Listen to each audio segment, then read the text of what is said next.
My name is Jessica Maines. I'm in EDRM 801 for the spring semester of 2024. Tried multiple ways to do this full screen.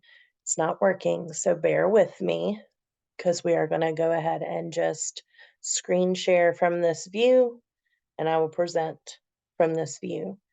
I chose a qualitative study to answer the question and the research problem revolving around teachers and students' perceptions of trauma-informed practices in the classroom.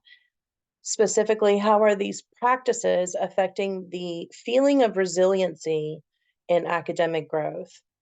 Students and teachers in the classroom performing trauma-informed practices and how those really read into the way a student learns, the way a student can grow, specifically students that have experienced trauma.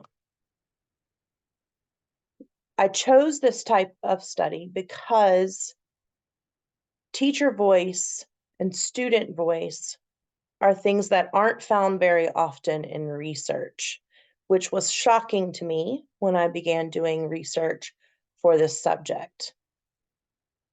It amazed me that the people that were most involved in education were not being asked their opinions about implementing specific practices.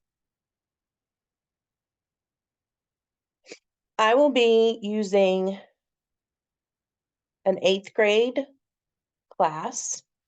Our school is organized a little different than most schools. We are a K-12 school. We are a public charter. Each grade only has one class, so I can't compare one 8th grade class to another 8th grade class. And so that's why I kind of turned to a qualitative study. I want to hear opinions, and I'm going to look at the entire 8th grade class, which right now is about 15 students.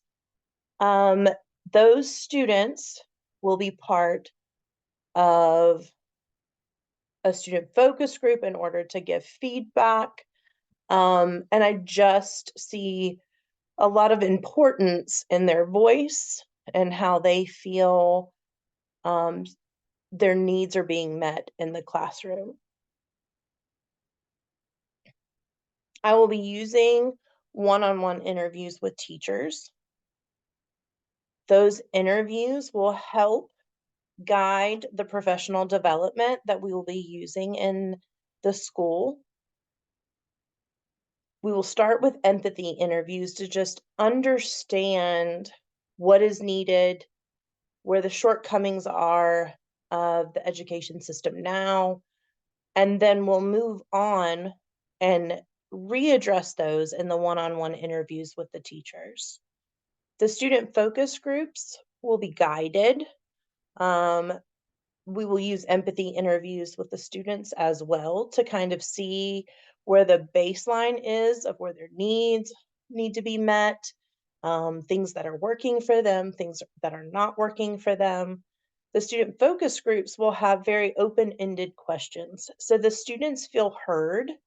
I don't want them to feel groomed in any way or feel the need to give specific answers so that they're not in trouble. So I believe that open-ended questions will give them the ability to speak their mind and give correct data. Not really correct. Correct's the wrong word, but data to us that is genuine. I will also be going into the classrooms and using observational data, not only to ensure fidelity of the practices that are being implemented, but also to kind of see what the dynamics are in each classroom. I hope to see change in specific students or across the board once trauma-informed practices are implemented, and then gain more insight on what can be used later on down the road. There are a few ethical concerns. One, the nature of the subject of trauma is one that is very, very tough for a lot of people. I think that will be the hardest part of gaining permission for the students to be a part of the study is the fact that they are students of trauma. My school is also located on the campus of a group home. These students are in DSS custody, and sometimes that makes it difficult to get any type of sign off on educational records or any kind of data that involves our children. So I know that the nature of trauma and the nature of that subject will cause its own ethical concern. I'm also keenly aware of the fact that I am the assistant principal of the school in which the study will occur. And I want to find ways and ensure that teachers do not feel like there's any power imbalance or that they have to give me, kind of like I was expressing with the students, specific answers to keep their job or to make sure that their atmosphere at work isn't changed at all by being a part of this study. The study's significance is major. A decade ago, we saw information about trauma-informed practices. It's been around for a long time, but once COVID happened, the word trauma and trauma-informed practices became very prevalent in our education system.